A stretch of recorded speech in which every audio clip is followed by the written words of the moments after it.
Hello and welcome to Views on News. I'm Jawad Tehami. Ever since Pakistan has been hit by devastating floods in the months of July and August, Pakistani authorities had been leading the relief and rescue and rehabilitation efforts from the front. Not only this, they've also apprised the international community a number of times that the climate change has had severe impacts on Pakistan, and they have been manifested in the form of these devastating floods. Now, not only this, they've been to the United Nations General Assembly. Prime Minister Shehbaz Sharif has asked the international community to convert their sympathetic calls into concrete action. Similarly, Pakistan's Foreign Minister also, Mr. Bilawal Bhutto Zardari, has also highlighted this issue at various fora on the sidelines of the United Nations General Assembly session. He had made a speech at the Woodrow Wilson Center as well, and he has had a meeting with the U.S. Secretary of State, Mr. Antony Blinken. And what they conversed about in that meeting, we'll talk about that one also. And regarding the statement that has been given by U.S. Secretary of State, Mr. Antony Blinken, he has asked Pakistan to engage with China when it comes to doing something or dealing with the debt relief and debt restructuring, the calls of which have been repeatedly made by the UN Secretary General, Mr. Antonio Guterres. He had been the eyewitness of the devastation caused, especially in the provinces of Sindh and Balochistan. On the other hand, there has been a response by the Chinese Foreign Ministry spokesperson, Mr. Wang Wenbin. He says that China is already assisting Pakistan in the relief and rehabilitation efforts, and the kind of the statement which has been made by U.S. Secretary of State, Mr. Antony Blinken, is unwarranted criticism. Now, what basically Foreign Minister of Pakistan, Mr. Bilawal Bhutto Zardari, has said, let me quote it to you. He has said that, let me be absolutely clear that we will not overcome climate change. We will not save our planet if China and the US do not work together on climate. The significance and the importance of this statement during the joint press briefing of Foreign Minister Bilawal Bhutto Zardari as well as US Secretary of State Antony Blinken. We'll delve deeper into discussion with our panelists today in the program. But before going into the discussion, our production team has prepared a report. Let's watch that first. Pakistan's foreign policy, under the guidance of Prime Minister Shehbaz Sharif and under an enlightened and assertive approach of Foreign Minister Bilawal Bhutto Zardari, is accumulating successes at the international forums, whether it is regarding presenting the case of the Pakistan which has faced devastating and disastrous effects of the climate change, the phenomena in which Pakistan's contribution remained minimum, or propagating the stance of Pakistan regarding maintaining a balanced foreign policy approach. Foreign Minister Bilawal Bhutto Zardari, in this regard, while addressing a dialogue held in Wilson Center in Washington, said that Pakistan does not want charity but economic justice, as it produces only 0.8% carbon, but it is the most affected country due to the global warming. In this address, the Foreign Minister Bilawal Bhutto Zardari also highlighted that Pakistan value its long-standing relations with the United States, and as well as asserted that the two world powers, including United States and China, have to cooperate with each other in order to overcome the climate change. He clearly said that the differences, disputes, and conflict between the United States and China can wait, but the planet can only be saved if both the powers cooperate with each other. Another important statement by Foreign Minister Mr. Bilawal Bhutto Zardari, who says that everything else can wait, and every other conflict, every other dispute, we will all fight among ourselves if there is a planet left to fight over. Let's bring in our panelists today. We are honored to have been joined in the studio by Dr. Ejaz Ahmad, environmentalist, and we are also being joined by Mr. Amir Hussain. He's joining us on Skype. He's a senior journalist. Thank you very much for both of you for your time at Views on News. Dr. Ahmad, I'll start the discussion with you. How relevant is this statement by Foreign Minister Bilawal Bhutto Zardari regarding China and the US, urging them to come together in order to fight climate, since China and the US remain to be the top emitters of the greenhouse gas emissions? I think it is very important that traditionally these countries who are the largest emitter and one of the major root cause of this whole global warming and climate change. They are responsible for it. I think it's a very clear message that unless and until these parties, be it China, be it European Union, US, or even India, unless they start working together to find out solutions, this is not going to solve. The solution, the issue will remain as such, and that it will actually enhance because if there is no effort to mitigate some of the impacts and the root causes, ultimately, you know, the emission will increase, and with the increase in emission, there will be more disaster and there will be more climate degradation. So I think it is very relevant, and it is a very important message to the global leadership that they need to sit together, find solutions, and then act on whatever they agree on. Right. So when we talk about this statement and then repeated calls by the Pakistani authorities to the international community of converting their sympathetic calls into concrete action, right. Do you think enough has been done so far by the international community? Well, I think as far as in response to the current situation in Pakistan, I think there is a lot more to do. There are certain efforts, and we appreciate those efforts which are being done by different countries. But I think it is too early to assess the damage because still we are, facing the issue, and water is still standing at many places. So people are still suffering, and we don't still know the extent of damage to the crop. To the issue related to food security. So these has to be assessed properly, and based on that I think we need to come up with certain figure, and these figures are not going to be very absolute figures because still the situation is developing, and exactly. a lot more is to come. Mr. Amir Hussain, what's your take regarding this statement by Foreign Minister after his meeting with US Secretary of State Mr. Anthony Blinken that China and the US should come together, putting aside their differences to meet climate change challenges?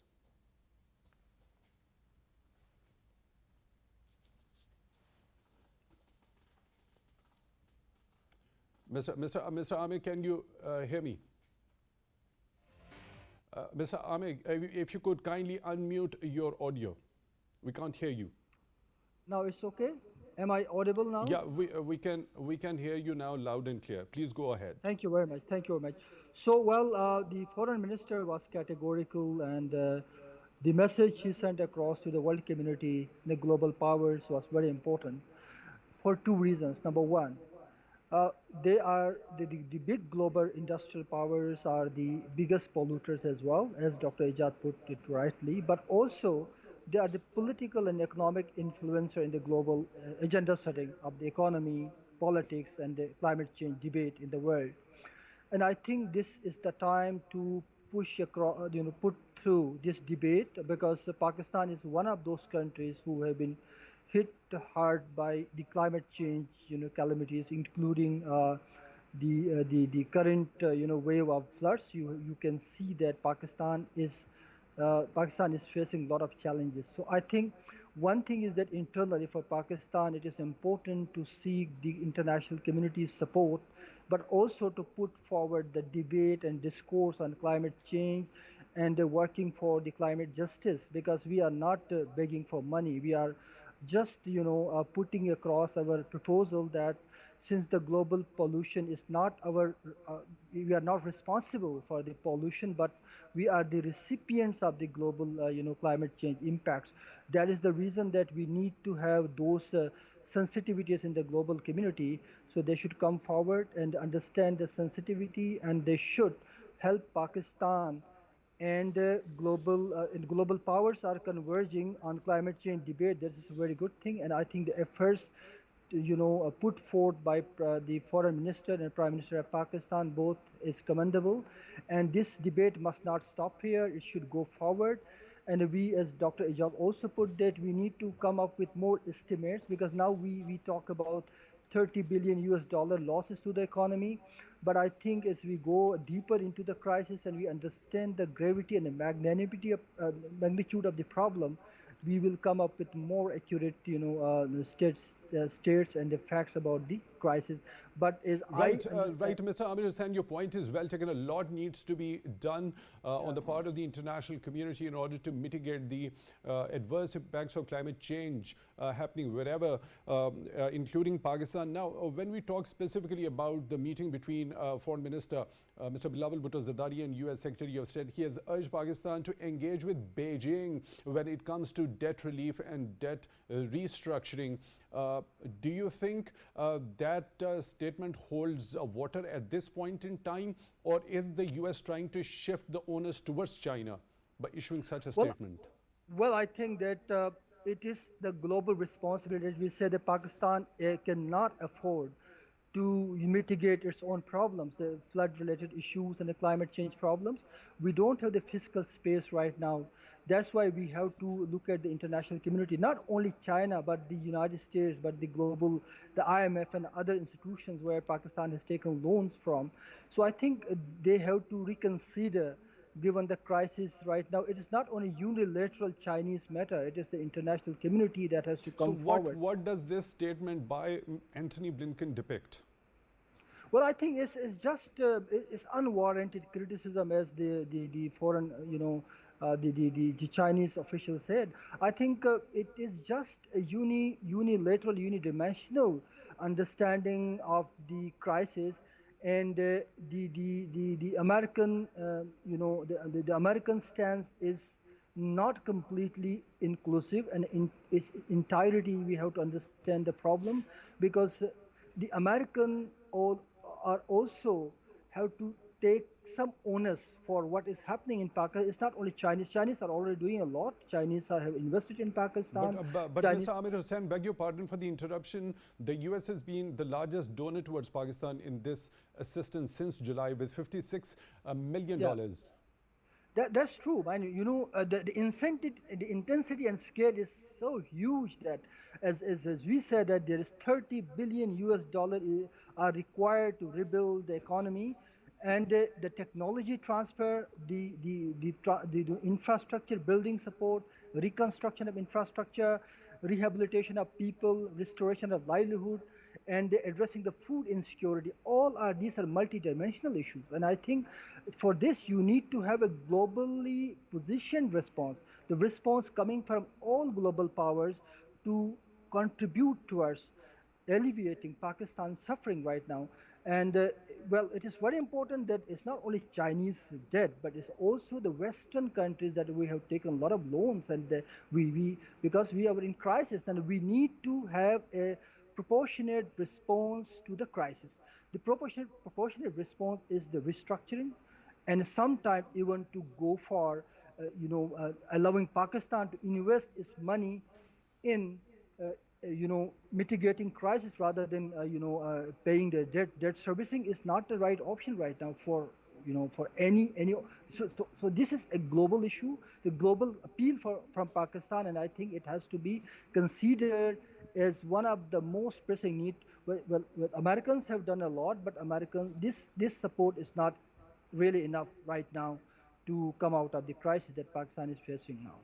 Right, Mr. Amir Hussain, your point is well taken. Dr. Ahmad, what's your take regarding this? Do you think the major powers, the major contributors of greenhouse gas emissions, China and the US, are trying to shift the onus towards each other? Yeah, I think so. I think it's just a matter of concern for us as well, that instead of identifying the real issues, I think they are just putting the things on each other, which may not be useful in terms of support, in terms of rehabilitation work that is required. I think as you mentioned, the overall emissions and overall footprint that Pakistan has is almost nil, just 0.8%. Even like there are many countries, the whole entire Africa has 3.8% of global footprint. Small countries have very small footprint, but then these 4 or 5 G20 countries have accumulatively make 80% of the greenhouse that's emissions. And then like countries as you mentioned, China, US, India, Brazil, and few others, European Union. They need to realize this situation in Pakistan, because the suffering that we have is unimaginable. I mean, like there is hardly even the Secretary General of UN. He was like very depressed when he saw all the situation, and the situation is so bad that it will not be solved within few months. I think it will take years. And ultimately, we need to come up with certain solutions which are more environmental friendly, which are green solutions, green rehabilitation programs, green, like resettlement programs, because we don't want to go for certain reconstruction, rehabilitation process, which ultimately will degrade environment. So we have to come up with certain solutions which are more, greener, environmental friendly, and as mentioned earlier by Amir, that some of the financial mechanisms like debt servicing and a few other stuff. So when it comes to debt restructuring, there's an idea proposed by UN Secretary General Antonio Guterres of debt swaps as well. Exactly. So does it mean restructuring of those debts with the condition that the country installs the disaster resilient infrastructure, and how does it work? Yeah, I think there are mechanisms. I mean, like when you talk about debt swapping, so basically it means that you don't pay the debt, but invest in improving your infrastructure, improving the livelihood of the people, improving the biodiversity of your country. So directing your own resources towards the betterment of your people, betterment of the environment.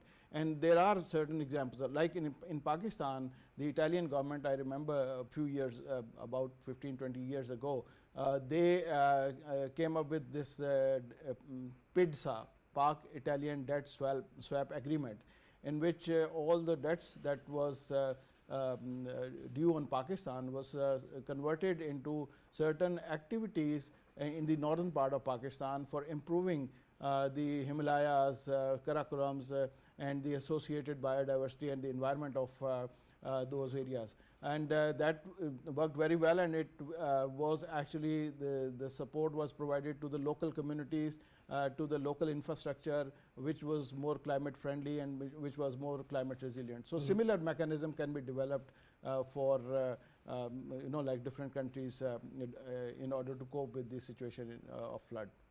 Right, Mr. Amir Hussain, as you have heard Dr. Ahmad saying that this idea already worked very well with Italy. Do you think it's doable in case of Pakistan as well?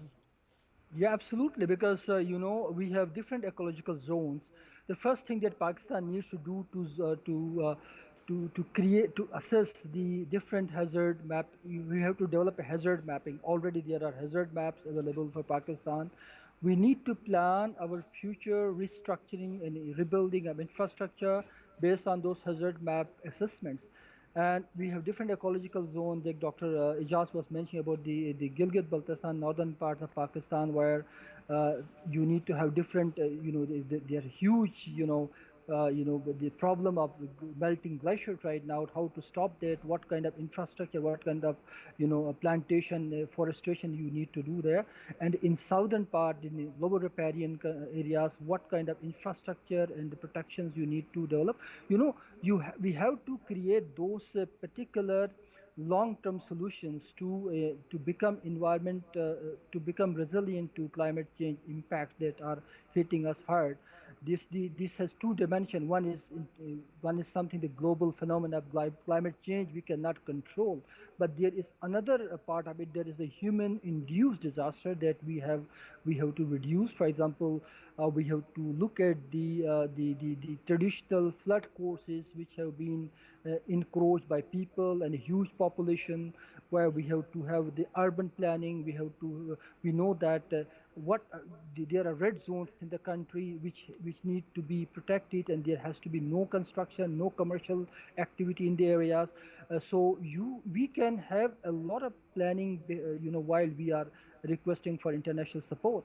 So we have to come up with the proposals which are viable, which are environment friendly, which can help us reduce the impacts, the adverse impact of climate change that is right now taking place. And I think this will work for Pakistan, absolutely. It's all about political commitment, will, and the solutions that we want to reach at. Right, Mr. Hussain, your point is well taken. So, Dr. Ejaz Ahmad, what Pakistan lacks the most, which area, if such an idea is implemented here in Pakistan, which area Pakistan should actually focus on? I think there are different areas. For example, as mentioned earlier by Amir also, look into the capacity. What kind of capacity do we have? And why we are facing such disasters almost every alternate years, and same intensity, maybe little lesser or so. We have flood protection plans. We have all the rules and regulations, but ultimately, the political will and the implementation mechanism is missing. So, and the implementation mechanism is missing because there is hardly any capacity that we have, whether it's the human resource or whether it's a financial resources. The technology is missing. So there are new technologies, green technologies, which are very useful, and they are more sustainable as compared to the current technologies that we are using in Pakistan. So I think we need to equip ourselves with the knowledge and with the technology in order to come up with the solution which is more long lasting. And there, as I mentioned earlier, there are many rules, regulations, laws already there, but we are lacking the implementation of those rules and laws. What happened in Sawat is a good example. Similarly, the entire floodplain in Punjab, South Punjab, and in Sindh was actually encroached by the housing, by development, which is not allowed, but that is going on. Right. So we need to look into those aspects as well. We need to see what is wrong, and then I think we should not allow any illegal action that is going on. Right. Dr. Ejaz Ahmad, environmentalist, thank you very much for being on the show today. Thank you. We really appreciate your time. And Mr. Amir Hussain will be staying with us for the next segment of the show, and we'll be discussing the political situation in Pakistan vis-a-vis with an alleged audio leak of Pakistan Tehreek-e-Insaf Chairman Imran Khan. For that, please stay tuned. Thank you, sir.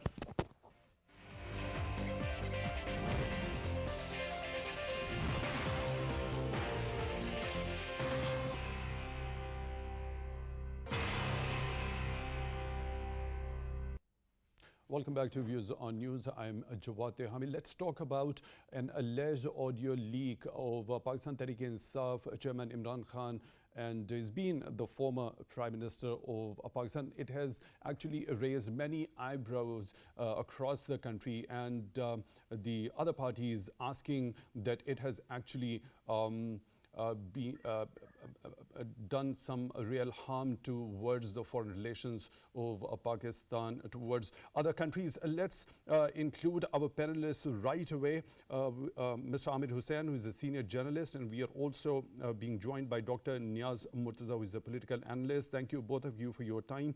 Mr. Amir Hussain, so what's your take regarding this alleged audio leak? As you can hear, former Prime Minister and PTI Chairman Imran Khan talking to his principal secretary regarding playing the issue of that cipher. Do you think this conversation actually proves the fact that this narrative was built for political gains? Absolutely. I mean, this is really, really, disappointing to see the person who remained prime minister of the country and who should be the custodian of the secrets of the country, who should be safeguarding the national interest beyond the partisan, interest. But this has been really, really, unfortunate. And I think if this video this audio is true, I mean, it must be investigated properly. And if it is true, I mean, it has to be dealt with very strictly, because this is very irresponsible, statement to make when the country is, in deep crisis, and if we want to put together all efforts by the political parties, the leadership, every segment of society, all stakeholders must come together to build back Pakistan, to bring it back to the normal economic situation. And political instability will lead to further crisis. And I think this kind of irresponsible statements, this kind of irresponsible discussion by a top leader doesn't make sense for any sane political, dispensation. I think we have to be very, though it has to be proven, but I think the way it was conducted, the way the discussion was Mr. Amir, I'll come to you with this very particular point. What makes you think that it is irresponsible conversation in the audio? Let's go to Dr. Niaz Murtaza, political analyst. Dr. Murtaza, what's your take regarding this? When it comes to leaking of such audios, isn't it a big question that if an audio of such level of Prime Minister talking to his principal secretary could be leaks, and it could be a threat to so many other things as well at this level? Yeah, well, the first thing that one should say is that, it's highly condemnable because it's an illegal activity. So, whoever is doing it is doing an illegal act, and that should be condemned.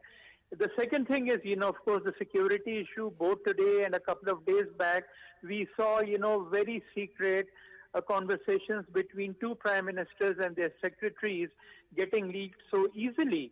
So, it's very, very shocking that, what should be the most secure conversations in the country are getting leaked. And the third point is that it seems that it's more than one party. It's almost like a tit for tat. So yesterday it was for the governments, and today it is for the opposition. So it seems that more than one party has access to this very confidential information. And then the last point is about, the content of the talk, what it shows about, PTI's long-held claim that it was removed through a U.S. conspiracy. I mean, anybody smart already knew that, that was all a bogus claim. There were so many other pointers that you didn't really have to wait for this thing to come out. The whole idea that, the U.S. would come out to, try to overthrow such a weak government. I mean, the opposition was strong enough to do it.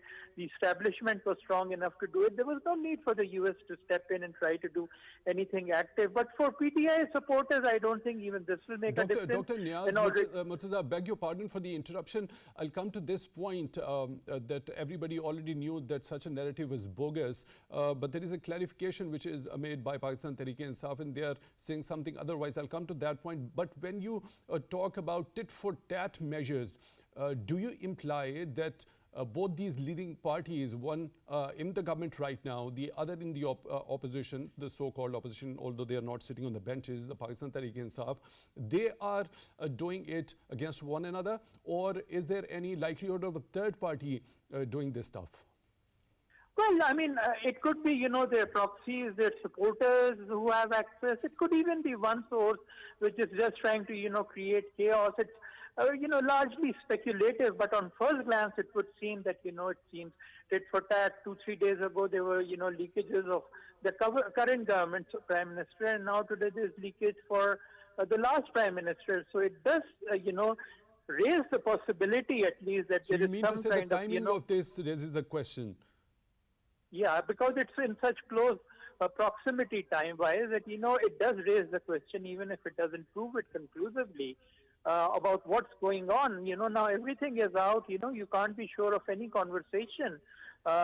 People sitting in, very important meetings will always be thinking behind the back of their mind that this might get taped and it might get leaked out. So, how can they have, conversations comfortably and confidently on the most important issues of the country? Right, Dr. Murtaza, when we talk about this tit-for-tat measures and the timing of it, can we rule out the possibility of a third party such as the one who had been maligning Pakistan through disinformation campaigns, which happens to be a foreign element? Well, it could be. Anything is possible. Like I mentioned, somebody wants to create chaos. If it's the same party and it wants to create chaos, then it will leak, from both sides, and then it could very well be somebody outside. So, all this needs to be investigated. We can just speculate, raise possibilities, but it's the job of, the intelligence agencies, the job of this government to make them do it and get to the bottom of it urgently so that, our most important conversations stay secure. Otherwise, we just become a laughing stock for the whole world that nothing is secure in this country. Right. Dr. Murtaza, your point is well taken. So, Mr. Amir Hussain, your take on this, the likelihood of a foreign element into this? Mr. Amir Hussain, we can't hear you. Please unmute the audio so that we can hear you. Well, the apprehension expressed by Dr. Niaz I agree with him. But we have to understand that whatever reason, because we live in a high-tech world, technology is there. We have to come up with the appropriate and a foolproof solution for the issues that we are facing right now. The foreign conspiracy was a long-held political narrative put by PTI, but I think it didn't hold any water, and that's why we have. But when we talk about political instability in the country, when we talk about the irresponsible attitude of the political leadership, it is reflected from the discussion. However, it is important that we have to beef up security, in particular the high-level political meetings, high-level security meetings, which must be secure, which must be protected. I think this is one of the most important things to do right now.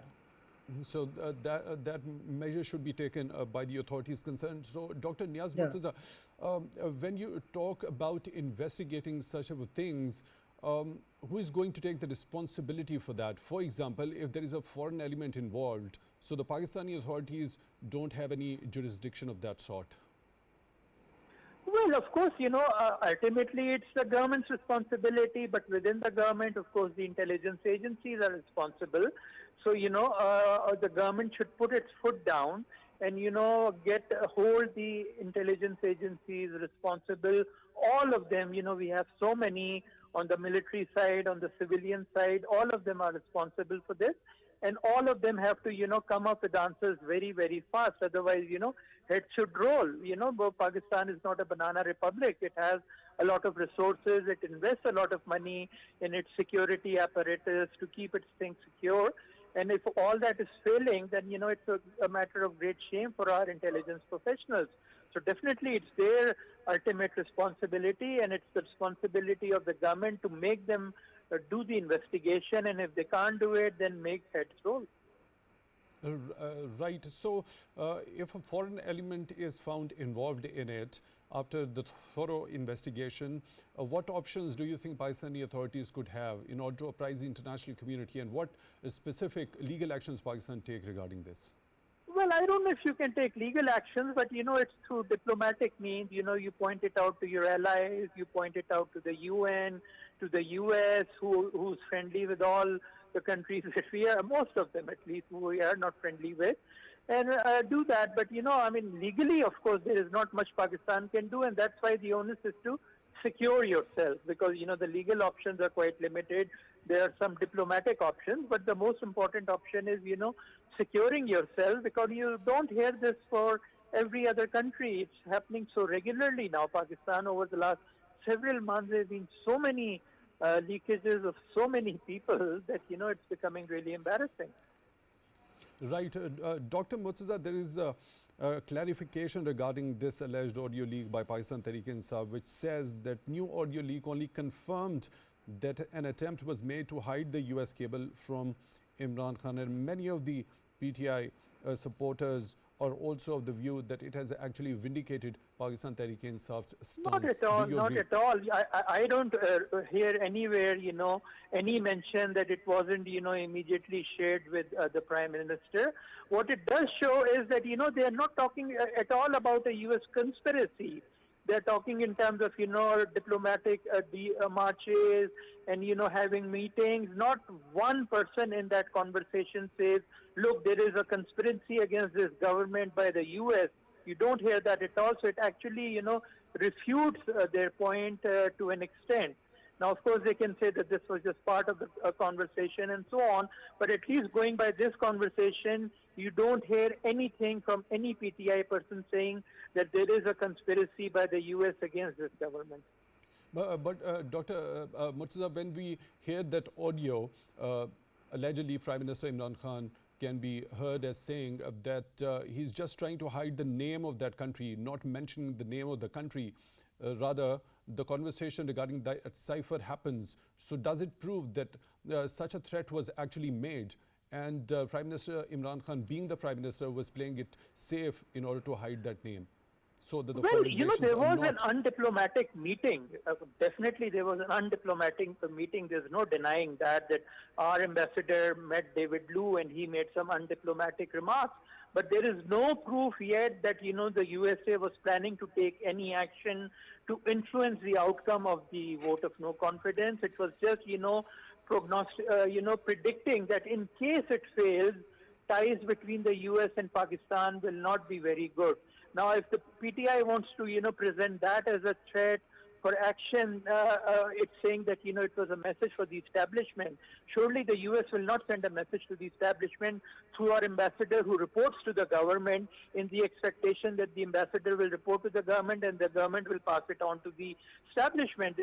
USA has direct contacts with the establishment. So it's, completely false narrative. And I think to some extent this leakage does refute it, not completely, but weakens it. Right, Dr. Niaz Murtaza, political analyst, thank you very much for your time at the show today. We really appreciate that. And Mr. Amir Hussain, senior journalist, thank you for your time, for being on the show as well. So there has been a rampant leak of such audios, and both of our participants are of the view that a thorough investigation must be carried out, and whoever is found responsible must be held accountable. With that note, we come to the end of today's show. Until the next one, take very good care of yourselves.